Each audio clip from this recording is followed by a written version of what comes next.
Hello learners. So in this segment we will look at how the question of allowing amicus curiae was decided in the context of Methanex versus United States. Like I told you, mentioned in the earlier video, that this is the first investment arbitration where there was an affirmative decision taken. The question was decided in the affirmative that the tribunal will allow amicus curiae submission. So it was not an easy thing for the tribunal to arrive at this decision. There were many contentions that were raised by Methanex as well.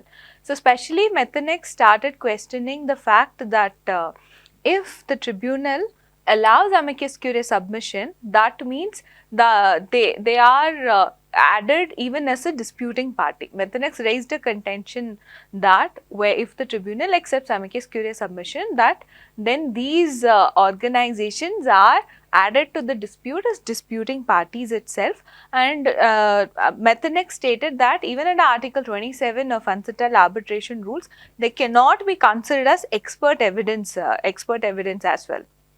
Right. So, and it stated that it will increase the cost of the arbitration for Methanex, and Methanex will not have an opportunity to cross-examine whatever submissions that were made by amicus curiae, and all of these things results in a overall, holistically the burden on Methanex goes high. And if there is a public interest matter and these organizations have to make an statement, Methanex contended they are free to make any public interest statement, any statement to that regard, and let the contracting parties bring it to the dispute. That is, basically Methanex suggested that if these organizations have to say something with regard to that dispute, let them say it to the respective contracting parties, to the United States in this case, and let United States bring those contention to the matter in that arbitration. So this was the contention of Methanex, and Methanex felt that amicus curiae submission should not even be allowed itself. And one more point it stated was there were constant reference to WTO jurisprudence and how WTO had allowed for amicus submission. So then Methanex stated that that is in the context of trade law, and that is something completely different, that we talk about trade disputes, but here this is an investment dispute, so it is irrelevant as to what had happened in the context of a trade dispute, and that should not be applied here. And then the Methanex itself stated that we can see that appellate body itself rejected certain amicus submissions. I mean, the irony is, once you say that it is irrelevant, then why do you have to point out with regard to that appellate body had rejected amicus submissions? I mean, Methanex probably could have stopped there, that it is irrelevant. Anyway, so this was a contention of Methanex. On the other hand, the United States was in favor of allowing these amici submissions, and then they were arguing that this has to be allowed, and especially they refer to some Australian court judgment. Whenever an arbitration involves a government, then that is essentially affects the whole country, so the interest of the public and all of that. So it cited those judgments, and it stated that this investment arbitration also there are many stakeholders, and therefore amici submission should be allowed. Then it pointed to the fact that there was nothing in Article 22 of UNCITRAL arbitration rules that prevented the tribunal from accepting amici submissions.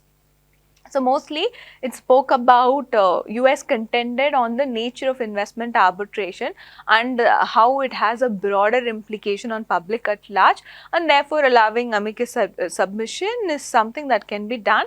And on the context of procedural aspects also refer to some provisions of UNCITRAL and arbitration, and stated that there is no express prohibition with regard to amicus submissions. So this is what had happened in the context of United States, how it tried to defend this. Now here if we see that UNCITRAL arbitration rules was applied in Iran-US Claims Tribunal, and in one of the dispute, Iran-US Claims Tribunal had accepted written submission from a foreign bank, which was again a non-state party. So Article 15 was invoked to accept written submission. ICJ has said to be informally accepted amicus curiae submission in Gapsikova case. We discussed Gapsikova case in detail, right, in the few videos earlier. Now, so that has also happened, and WTO do accept this. Then there was a reference to the preparatory text of UNCITRAL arbitration rules. In the preparatory text, the earlier draft contained a provision saying that non-disputing parties may come for the hearing and all of that. Then there was some sort of a debate with regard to this. So therefore, finally what they did was, in the final version of the final provision, they dropped that and they said only disputing parties will be allowed in the hearing. So, lot of back and forth decisions or lot of the arguments were raised in and in favor of and against allowing amicus submissions. So, one of the things about NAFTA is Article 1128 allows other countries who are contracting parties in NAFTA to make written submissions. So, here we could see that Canada, Mexico had also invoked Article 1128 to submit their written submissions in this case. Canada was in favor of allowing amici submissions, but Mexico was against it. In fact, in this case, Arbitral Tribunal received representations from over 80 public interest organizations asking them to allow amicus submissions, and some senators from California had also written to the tribunal to allow amicus submissions, right. So, what Canada did was Canada accepted, Canada was in favor of accepting amicus submission, but that was not the case with Mexico. Mexico had opposed amicus submission.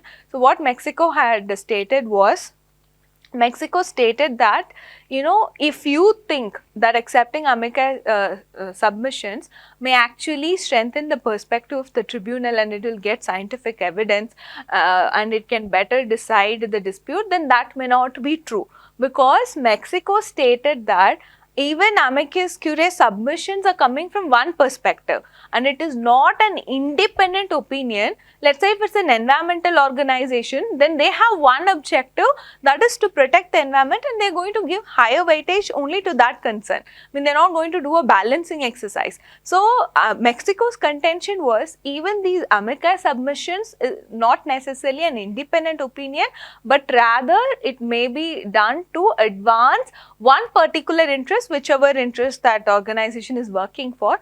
And it stated that, so they cannot even be considered an expert evidence as well, expert witness as well.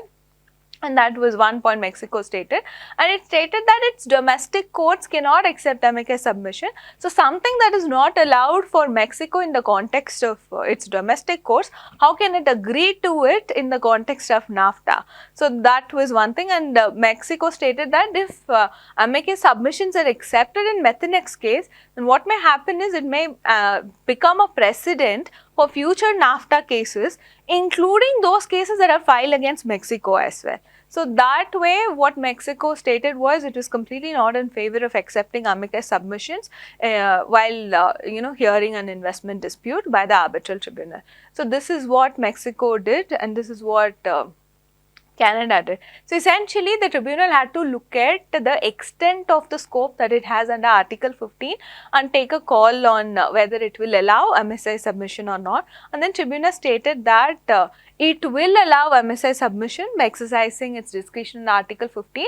Just by accepting written submission from certain organization, it stated that that will not amount to treating them as disputing parties.